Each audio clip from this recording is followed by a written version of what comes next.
whether that's,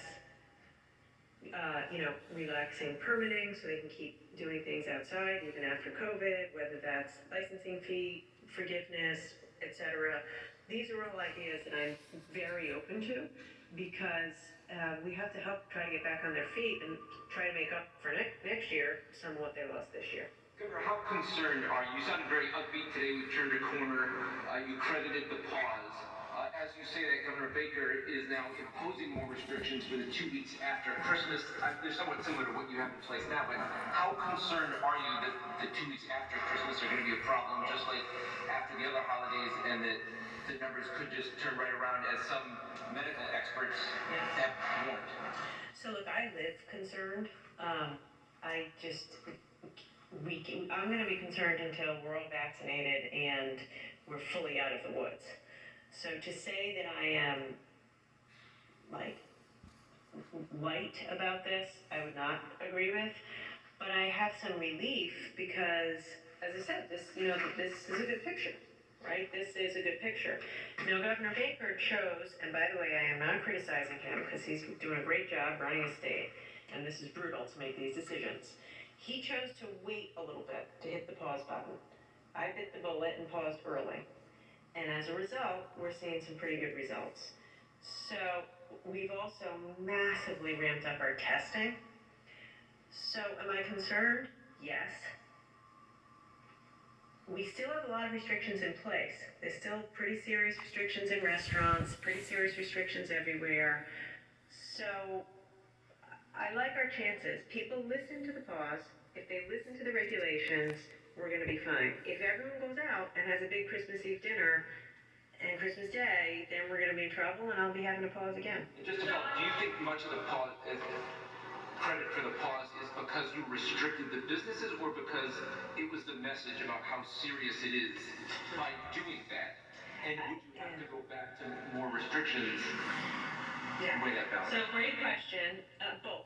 I bet definitely both. It was a seriousness of message. People got the message, but it's both. I mean, it's a fact. If I didn't bore you guys with all the details of all the data, but mobility is way down. Like when you can't go out to a bar, or you can't go out to wherever, there's less reasons to leave, less reasons to congregate. If the curfew, the restaurants close at 10 or 10:30, mobility goes down and the cases look better. And also, it was the seriousness. Listen, I won't hesitate to go back to a pause if I need to. We cannot overwhelm our hospital system. Right now, our hospitalizations we have stabilized. If we can stay stabilized, then we won't pause. I don't want to pause. Like, I'm not standing here planning to pause in the weeks after Christmas. If we get to the beginning or middle of January, it looks like nobody followed the rules over Christmas, then I'll have to pause. A couple of questions. One, concerning the pause on the hospitals. At this point, what sort of census do you have at the field hospitals? Are you seeing that declining? Is there an opportunity maybe even to close one of them? And the second question actually involves a situation that happened yesterday. It was funeral arrangements for Russell Freeman at St. Kevin Church. And at that event, in Warwick, I would estimate that there were at least 150 law enforcement officers showing their respect, which raised the question on the part of other funeral directors. What is the message here? Because they are faced with telling families, we have to restrict the number of people, and here the rules seem to be bent. Yeah. Do you know how many are in the field hospitals? Yeah. I need to get you the exact number, John, of the number of people in the field hospitals. The hospitalizations are not declining. That I can tell you. They're going up. They're just not going up at as rapid of a rate as they were going up. there's no world in which I see closing the field hospital anytime soon. You know, like Brian just said, we're bracing for the holidays. I'm optimistic. People got the memo with the pause, and they're gonna continue to take it easy over the holidays.